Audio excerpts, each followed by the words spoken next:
हवाएं चल रही हैं कि ईवीएम पर बैन लग सकता है और सुप्रीम कोर्ट के डीवाई चंद्रचूड़ अगर ईवीएम पर कोई निर्णय ले लें तो जो लोकसभा चुनाव का घोषणा हुआ है,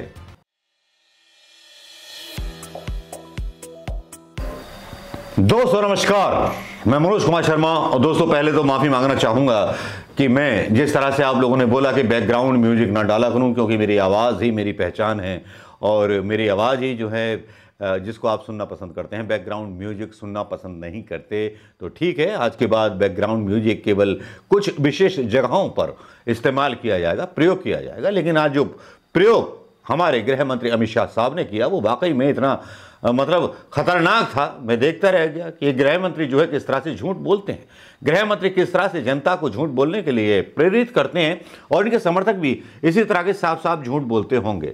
जब इनके भ्रष्टाचार का घोटाला होता होगा तो कम से कम जितनी सफाई से झूठ बोलना बीजेपी के नेताओं को आता है, काश कांग्रेस के नेताओं को भी आता होता। सुरेश कलमाड़ी के खिलाफ जांच न हुई होती, शीला दीक्षित जी स्वर्गीय हैं, भगवान स्वर्ग में, उनके खिलाफ जांच ना हुई होती, उनके खिलाफ आंदोलन ना हुए होते, आंदोलनों को पूरी तरह तबीयत से होने दिया। ये गलतियां थी मनमोहन सिंह सरकार की, लोकतंत्र को जीने दिया, पनपने दिया और उस पनपते हुए लोकतंत्र ने क्या दिया? एक तानाशाह, एक तानाशाह जिसने हिंदुस्तान की मट्टी तो मट्टी छोड़ी है, मीडिया से लेके हर जगह हर इंस्टीट्यूशन को बर्बाद कर दिया। लेकिन ये बातें पुरानी हो जाएंगी, बार बार कहने से कुछ दोहराई नहीं जाएंगी। किस तरह के इलेक्टोरल बॉन्ड में घोटाले हुए इसके बारे में सबको पता है, सब जानते हैं कि किसने कितना खाया। लेकिन देखिए अमित शाह साहब का कॉन्फिडेंस, एक प्रेस कॉन्फ्रेंस में राहुल कमल की, वो क्या बोल रहे हैं? वो बोल रहे हैं कि भाई 242 सांसद हैं हमारे, मतलब विपक्षी दलों के, उनको 14,000 करोड़ रुपए चंदा मिला। सुनिए, उनको 14,000 करोड़ रुपए चंदा मिला और 303 सांसद वाली बीजेपी को 6,000 करोड़ रुपए चंदा मिला। जो इनके मुंह से निकला वो क्या ब्रह्म वाक्य मान लिया जाए? मान लिया जाए कि ये क्या बोल रहे हैं? और इस पर जो पत्रकार है वो चुप होकर के ये सवाल क्यों नहीं पूछ रहा कि अमित शाह साहब ये बताइए कि क्या एक बॉन्ड की कीमत 1 करोड़ रुपए है? जो आप आरोप लगा रहे हैं 14,000 करोड़ मिला, एक बॉन्ड की कीमत 1 करोड़ रुपए है, या बॉन्ड 10,000 का, 1,000 रुपए का, या 20,000 रुपए का, 30,000 रुपए का भी खरीद सकते हैं। छोटी छोटी राशियां आई 14,000 बॉन्डों के रूप में, मतलब जो विपक्षी पार्टियां थी उनके हिस्से में 6,000 करोड़ रुपए इनको मिले, वो स्वीकार कर रहे हैं। लेकिन बॉन्डों की संख्या का मल्टीप्लाई कर रहे हैं विपक्षी दलों के साथ कि जिस तरह से इनको 1-1 करोड़, 10-10 करोड़, 100-100 करोड़ मिले, वो वाकई में शर्मनाक था। बयान क्या था अमित शाह साहब का, जरा ये सुन लीजिए। देश में हमारे 303 सांसद है, हमें 6,000 करोड़ के बॉन्ड मिले हैं और 242 सांसद जिन पार्टियों का है, इसको 14,000 करोड़ के बॉन्ड निकले। क्या शोर शराबा कर रहे हो भाई? मैं दावे से कहता हूं जब हिसाब खुलेगा ये लोग आपको फेस नहीं कर पाएंगे। आज तक पर शो रख देना बॉन्ड के विरोध रखने वालों का, कोई नहीं आएगा मेरे अलावे। बयान सुन करके मोदी भक्तों की तबीयत बड़ी हरी हो गई होगी, सोचने लगे होंगे वाह अमित शाह साहब, वाह क्या पटका है, क्या धोबी फटका है। लेकिन मैं तो समझता हूं कि हिंदुस्तान की जनता की काबिलियत पर सवाल उठा रहे हैं, क्योंकि अमित शाह साहब और मोदी साहब को पता है कि हिंदुस्तान की जनता मूर्ख है। वो 80 करोड़ लोग जो भूखे मरते हैं वो राशन लेकर के वोट इनको देंगे, वो किसान जो भूखे मरते हैं सब्सिडी लेकर के वोट इनको देंगे। परेशानी यहीं से शुरू होती है। लेकिन दोस्तों यहां सोशल मीडिया पर जब ये वीडियो होता है तो सोशल मीडिया पर कुछ जागृत लोग सीधे से जवाब जानना चाहते हैं इलेक्टोरल बॉन्ड के घोटाले पर। यहां मेघना इंजीनियरिंग के बारे में सवाल पूछे जाते हैं तो सवाल पूछे जाते हैं चंदा दो धंधा लो, चंदा लो धंधा लो, एक लिस्ट डाली जाती है। वो लिस्ट यहां मैं डाल रहा हूं, देख लीजिएगा। और ये लिस्ट बड़ी बेचैन कर देने वाली है बीजेपी के लिए, क्योंकि यहां मसला ये नहीं है कि किसको कितना चंदा मिला, मसला ये है कि वसूली गैंग ने कितना चंदा वसूल करके, कितना टारगेट प्रधानमंत्री मोदी जी ने सेट किया था कि इतना चंदा भाई करके दो। मतलब वसूली गैंग बना दिया इन्होंने हमारी संवैधानिक सरकारी संस्था। बता दें, future gaming and hotel services 2 अप्रैल 2022 409 करोड़ रुपए की संपत्ति ईडी ने अटैच की। 7 अप्रैल 2022 100 करोड़ का इलेक्टोरल बॉन्ड खरीद करके चंदा दिया। टोटल तो बहुत कुछ दिया है। अरविंद फार्मा 10 नवंबर 2022 को रेड पड़ी, उसके बाद इन्होंने चंदा दिया। डॉक्टर रेड्डीज 13 नवंबर को छापा पड़ा इनकम टैक्स का, 17 नवंबर को चंदा दिया। कल्पतरु प्रोजेक्ट 4 अगस्त 2023 कई ठिकानों पर छापा मारी, अक्टूबर को इलेक्टोरल बॉन्ड के रूप में चंदा दिया। शिरडी साई इलेक्ट्रिकल 19 दिसंबर 2023 कारखाने में आईटी की छापेमारी, 11 जनवरी 2024 को चंदा दिया। माइक्रो लैब्स 7 जुलाई 2022 आईटी का छापा पड़ा, 10 अक्टूबर 16 करोड़ का इलेक्टोरल बॉन्ड खरीदा। हीरो मोटोकॉर्प 31 मार्च 2022 को आईटी, 7 अक्टूबर 2022 और यशोदा हॉस्पिटल, जिसके बारे में कहानियां हैं, कई कहानियां हैं, कितनी मौतें वहां हुई। और वहां आईटी का छापा पड़ता है 26 दिसंबर 2020 को और अप्रैल में 80 करोड़ रुपए चंदा देते हैं। ये तो मतलब क्या है, ये सरकारी लिस्ट है इलेक्टोरल बॉन्ड की, जिसमें केवल पैसा व्हाइट किया गया है। लेकिन इसके अलावा भी बैग भर भर के आए होंगे ना, वो मिले होंगे, उनका जिक्र तो किसी ने किया नहीं, 6000 करोड़ रुपए हों या कोई हो। इलेक्टोरल बॉन्ड के बारे में सारे मीडिया में खामोशी है। इलेक्टोरल बॉन्ड के बारे में बोलते हुए जब आलोक शर्मा कांग्रेस के कुछ बोल रहे थे तो अंजना कश्यप इशारे कर रही थी। वो वीडियो देखना चाहेंगे? चलिए दिखा देते।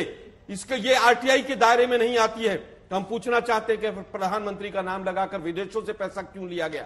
हम पूछना चाहते हैं कि आप केवल ये बताइए कि राष्ट्रीय चिन्ह लगाकर किस प्राइवेट कंपनी को इजाजत है कि वो पैसा वसूल करे। इधर घूम रहे हैं वो पूरी तरह से, चाहे इलेक्टोरल बॉन्ड हो, चाहे पीएम केयर्स फंड हो, चाहे वो कोरोना हो और चाहे वो नोटबंदी हो, इस सरकार से ज्यादा भ्रष्ट सरकार आज तक नहीं आई है। आपको 14 ये वीडियो आपने देखा होगा कि किस तरह से बर्बाद किया जा रहा है हिंदुस्तान की डेमोक्रेसी को, किस तरह से बर्बाद किया जा रहा है मुल्क हिंदुस्तान को, किस तरह से बर्बाद किया जा रहा है इस देश के फ्यूचर को। क्योंकि चुनाव जीतना जरूरी है, चंदा लेना जरूरी है, वसूली गैंग बहुत जरूरी है। राहुल गांधी का बड़ा इंटरेस्टिंग बयान आया आज, जिसमें उन्होंने कहा जरूर बनेगी बीजेपी की सरकार, लेकिन एक दिन सरकार आएगी और बीजेपी की बदली जाएगी। नौकरशाहों को सीधे चेतावनी देते हुए राहुल गांधी ने बोला, तुम्हारा क्या होगा। हिंदुस्तान में जो हमारे इंस्टीट्यूशंस हुआ करते थे, वो आज इंस्टीट्यूशंस हिंदुस्तान के नहीं है। चाहे वो इलेक्शन कमीशन हो, चाहे वो सीबीआई हो, ईडी हो, ये सब हो, ये अब बीजेपी और आरएसएस के हथियार हैं। ये हिंदुस्तान के इंस्टीट्यूशंस नहीं रहे। इसीलिए ये जो हो रहा है ये हो पा रहा है। अगर ये इंस्टीट्यूशंस अपना काम करते, अगर सीबीआई अपना काम करती, ईडी अपना काम करती, तो ये नहीं होता। तो उनको ये भी सोचना चाहिए, ये जो सब कर रहे हैं, कि किसी ना किसी दिन बीजेपी की सरकार बदलेगी और फिर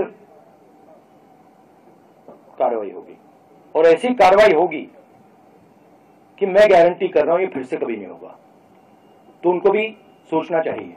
थैंक यू, शुक्रिया। सीधे राहुल गांधी ने बोला, तुम्हारा क्या होगा। वही डायलॉग, कितने आदमी थे? सरदार 2, वो 2 और तुम 3, तेरा क्या होगा कालिया। बुरे लोगों के साथ हमेशा बुरा होता है। जरूरी नहीं कि इस खबर को ड्रामेटिक बनाऊं, जरूरी यह है यथार्थ की चीजें आप लोग पहुंचाएं। हालांकि अमित शाह साहब के बयान पर काफी पत्रकारों ने, रवीश कुमार साहब हों, अजीत अंजुम साहब हों, अभिसार शर्मा साहब हों, सबने अपनी अपनी राय दी है, अपना अपना नजरिया पेश किया है। नजरिया सबका लगभग एक सा है, लेकिन नजरिया एक ये भी है कि कल अगर इलेक्टोरल बॉन्ड पर सुप्रीम कोर्ट एक्शन लेता है तब क्या होगा। जिस तरह की हवाएं चल रही हैं कि ईवीएम पर बैन लग सकता है, और सुप्रीम कोर्ट के डीवाई चंद्रचूड़ अगर ईवीएम पर कोई निर्णय ले लें तो जो लोकसभा चुनाव का घोषणा हुआ है कि होने वाले हैं, क्योंकि सरकार को लगता है कि अगर इस बारे में ज़्यादा गैप छोड़ा गया तो बदनाम हो जाएंगे प्रभु मोदी जी, तो फिर इसीलिए जल्द से जल्द आपाधापी में चुनाव की घोषणा कर दी गई। बहुत सी ऐसी खबरें हैं जो छूट गई होंगी, रुक गई होंगी, लेकिन अमित शाह का जो बयान आया वो वाकई में हंसाने वाला भी था और बचकाना बयान था अमित शाह साहब का, जिसमें वो अपने आप फंसते हुए नजर आ रहे थे।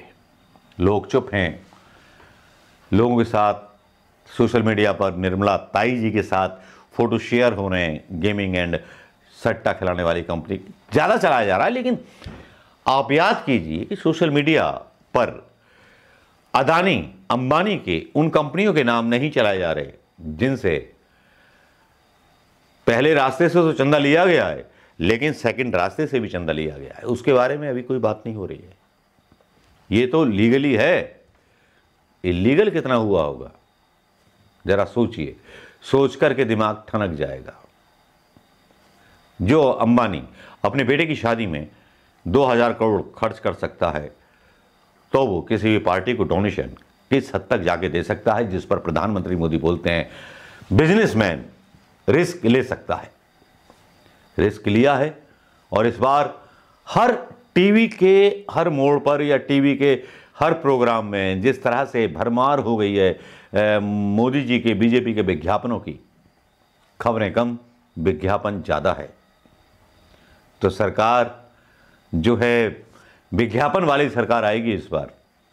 दोस्तों, देश के साथ, देश के लोगों के साथ खड़ी होने वाली सरकार नहीं आएगी। ये लोग पहले से ही बोलने लगे हैं आएगा तो मोदी ही, चाहे ईवीएम के जरिए आए या कुछ घोटाला करके आए। लेकिन ये समझ राजनीतिक पार्टियों को भी होनी चाहिए कि उनका अगला कदम क्या होगा। नमस्कार, जय हिंद दोस्तों।